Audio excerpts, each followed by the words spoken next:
If you had not have fallen, then I would not have found you. Angel flying too close to the ground. But I patched up your broken wings and hung around a while, kept your spirits up and your fever down. I knew someday that you would fly away, 'cause love's the greatest healer to be found. So leave me if you need to, but I will still remember. Angel flying too close to the ground. You had not have fallen, then I would not have found you. Angel flying too close to the ground. patched up your broken wings and hung around a while, kept your spirits up and your fever down. I know someday that you would fly away, 'cause love's the greatest healer to be found. So leave me if you need to, but I will still remember. Angel flying too close to the ground.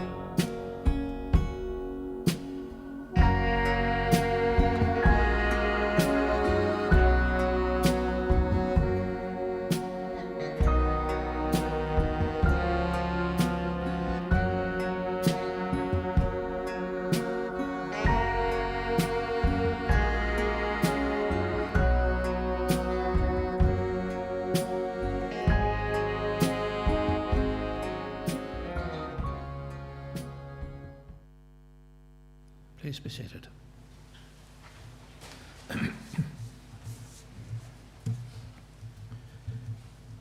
Remember me in your heart, your thoughts, and your memories of the times we loved, the times we cried, the times we fought, the times we laughed. For if you always think of me, I will never have gone. Those few lines from a short poem by Margaret Mead remind us of the importance of remembering someone after they have passed away. And remembering is one of the reasons for us being here this afternoon.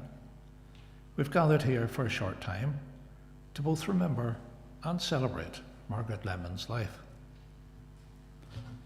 Good afternoon, everybody. My name is Sam Hanna. I'm an independent celebrant.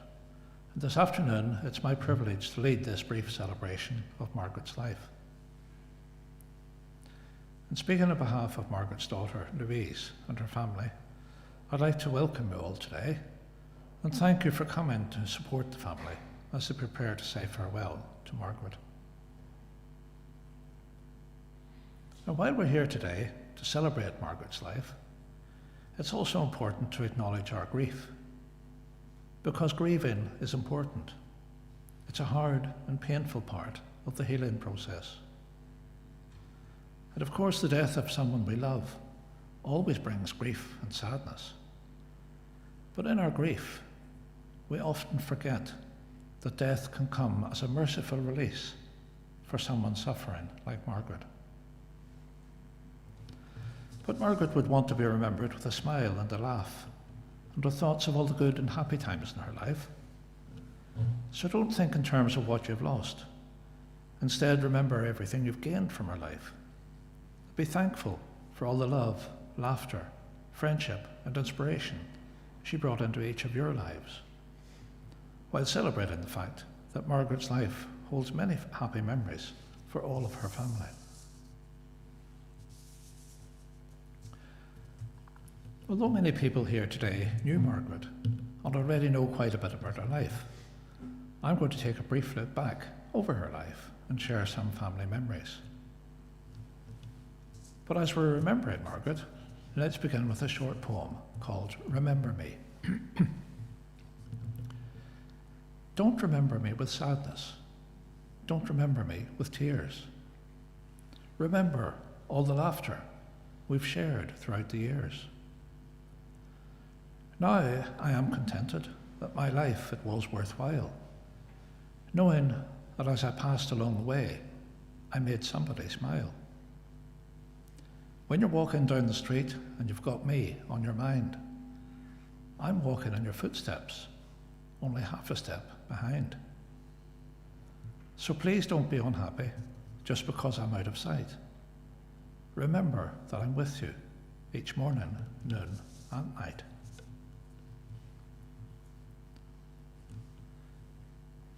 Margaret was the eldest of Sophia and Billy Moore's 3 children, with 2 younger brothers, Billy and Ronnie. And when was she born? Well, we know her birthday was the 29th of August, but she was always a bit vague about the year. She didn't admit to having got her state pension or her bus pass until she'd already had both for several years. And of course, there was the surprise 50th birthday party organised by her work colleagues. Except it wasn't her 50th birthday. It was actually her 55th. Somehow, she'd managed to lose 5 years along the way. So let's just say that Margaret was 76 years old when she passed away. Brought up in East Belfast, playing in Willowfield Street with her oldest friend Arlene, before moving to the Braniel area. Margaret went to a local primary school before going on to Lisnashara High School. And on leaving school, she started her first job in a shoe shop, Fleming's Shoes, where she specialised in children's shoes. And it was while working in the shoe shop that Margaret first met Billy Lemon. Well, she didn't actually meet him in the shoe shop. She met him in Caproni's dance hall in Bangor. And at that first meeting, she may have been a little bit influenced by the fact that Billy had a car. But regardless, the romance blossomed and led to the couple getting married in the early 70s. At the beginning of their marriage, Margaret and Billy lived with Billy's mum in Donaghadee. A few months which Louise reckons was Margaret's time as a wife in training, the time when she learned to bake.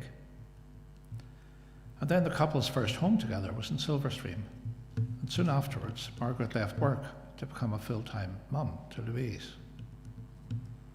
And then in 1982 there was a further move to Morston Park in Bangor, which remained the family home until a couple of years ago. Sadly, Billy passed away in 1991, and it was after his death that Margaret went back to work, this time in Warner's shoe shop in Bangor, where once again she specialised in children's shoes. And Margaret didn't just remember every child she fitted for the new school shoes, she remembered the exact shoes, and the size as well. Remind you, having such a good memory meant to walk down Bangor's Main Street took a long time, because there were so many parents and children to talk to. And Warner's was also where Margaret first met her good friend Libby, and they remained friends ever since, sharing a love of Dominic Kerwin's music and enjoying going to his concerts. Several years before her retirement, Margaret was headhunted by a customer for a job in a new shop, Shooby-Doo, which specialised in designer children's shoes and clothes. And she worked happily here until she retired. And what did Margaret do outside of work? Well, baking was always an interest. Her mother-in-law's lessons were well learned. Her particular specialities were Victoria sponges and coffee cakes, as well as lemon meringue pies. And she also made a very special steak pie. And of course, dinner wasn't dinner unless there were some spuds.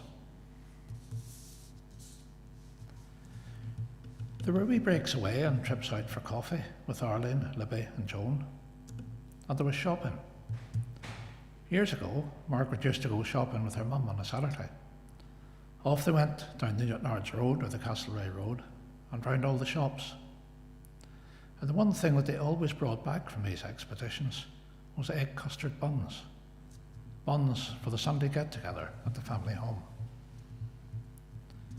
And then in more recent years, Margaret could spend hours going around all the charity shops. Absolutely her favourite pastime. I'm sure you're all familiar with Mr. Bean, who always seemed to be getting into some minor disaster. Well, Margaret was a bit like that. Like the time she was in Woolworths with Louise and Ashley, just looking at the CDs. And they heard the sound of things falling, and there was Margaret, surrounded by CDs from a collapsed display. At airports, Margaret always had a bit of a problem with airports.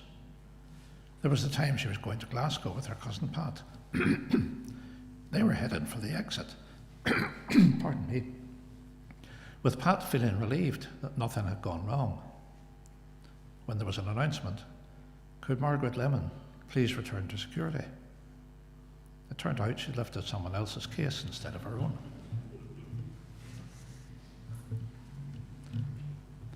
And Christmas presents were always a problem for Margaret. Not the presents themselves, but wrapping them.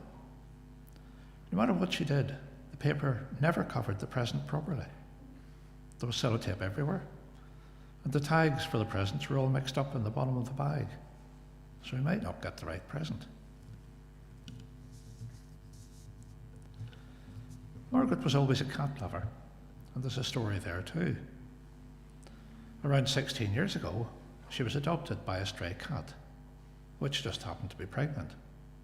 So Margaret ended up with two cats, Lucky, the stray, and her son, Tigger. And one Christmas morning, Margaret saw Tigger at the bottom of the garden. His tail was waving in the air, and she thought perhaps he'd got his collar caught on something, so went out to investigate. In fact, Tigger had stolen someone's Christmas turkey and was very happily eating it.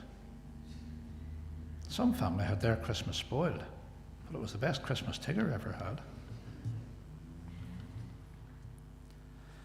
Having been brought up in the years after the Second World War, Margaret was always careful with money and was sentimental about things. She kept what Louise describes as her bone cruncher sofa when it was long past its best. And she was also very particular and would always wait to get exactly the right thing. Wallpaper, for example. She went round every wallpaper shop in the Ards Peninsula several times until she found the right paper. And then she went round them all again to find which shop had the cheapest price. And by the way, did you know that Margaret had 4 Hoovers? 2 for downstairs and 2 for upstairs. And why 2 each? Well, they all came from a charity shop, and none of them worked properly. But by using 2, you could get the job done. Unfortunately, Margaret's health deteriorated over the last few years. But a couple of years ago, she had to move into a nursing home, where she passed away last Friday. And having heard that little bit about Margaret's life, we'll pause for a few moments, which will be an opportunity for everyone to remember her and reflect on her life.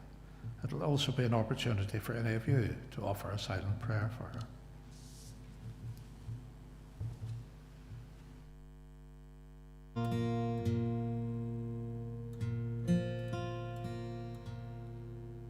Go in peace, go in kindness, go in love, go in faith. Leave the day behind us. Day is done. Go in grace. Let us go into the dark, not afraid, not alone. Let us hope by some good pleasure safely to arrive at home. Let us hope by some good pleasure safely to arrive at home.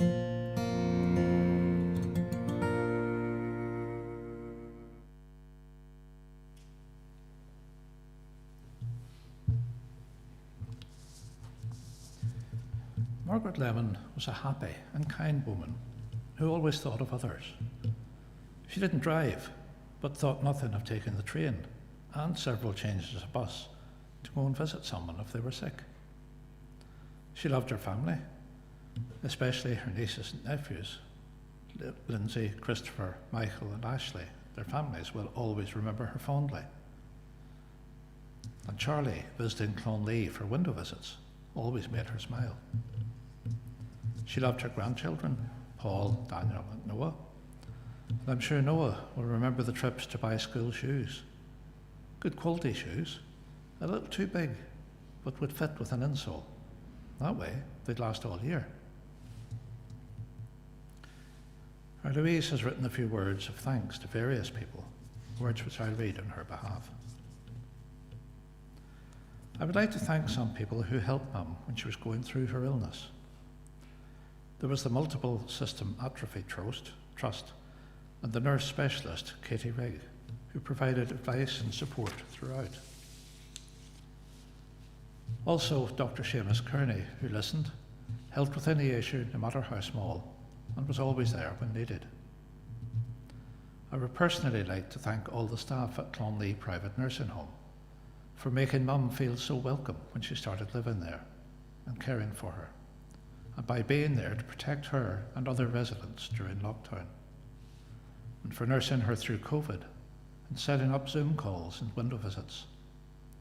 You were there for her when we couldn't be, and for that I will be forever grateful.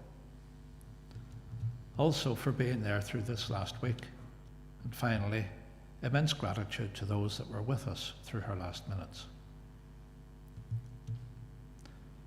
And for each of us, life is a journey through from our birth until our death.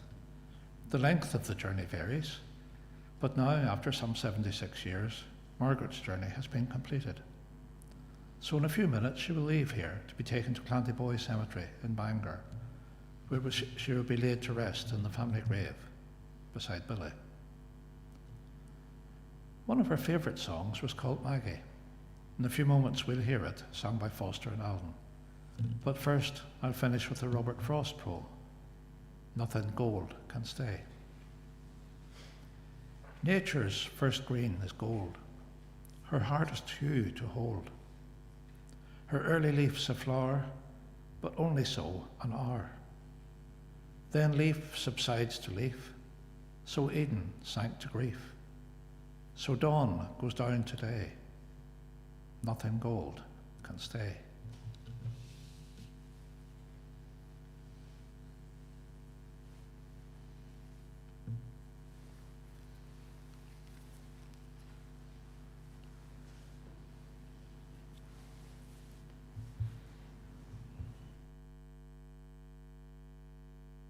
Today to the hills, Maggie, to watch the scene below. The creek and the creaking old mill, Maggie, as we used to long, long ago. The green grove is gone from the hills, Maggie, where first the daisy sprung. The creaking old mill is still, Maggie, since you and I were young. Oh, they say that I'm feeble with age, Maggie. My steps are much slower than then. My face is a well-written page, Maggie, and time all alone was the pen. They say we have outlived our time, Maggie, as dated as songs that we've sung. But to me, you're as fair as you were,